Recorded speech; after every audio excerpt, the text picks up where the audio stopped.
At para sa huling detalye ng balita, teenage pregnancy ikinababahala ng mga otoridad sa Pilipinas. Nasa linya si Megawa Patrol No. 24, SM Alvin Lozano.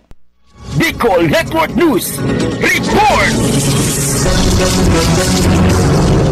Isang 8 taong gulang na bata sa Sulu ang naitalang nanganak noong 2023. Ito'y ayon kay Lolito Tagardon, Deputy Executive Director ng Population Commission. Sa kabila ng lumalabas na pekeng balita sa social media, tulad na lamang ng 9 taong gulang na batang babae at umano'y 12 taong gulang na batang ama, nananatili pa rin totoo at nakababahala ang pagtaas ng kaso ng maagang pagbubuntis dito sa Pilipinas. Kaugnay nito, batay sa datos ng Commission on Population and Development, dumarami ang minor de edad na nagiging ina na may malalalim na epekto sa kanilang kinabukasan. Samantala, isa sa mga itinuturong dahilan ay ang kakulangan sa tamang edukasyon at sapat na gabay ng mga magulang. Dahil dito, nananawagan ang mga eksperto sa mas epektibong sex education at mas mahigpit na proteksyon sa mga kabataan. Ayon sa mga tagapagtaguyod ng karapatan ng bata, kailangang agarang tugunan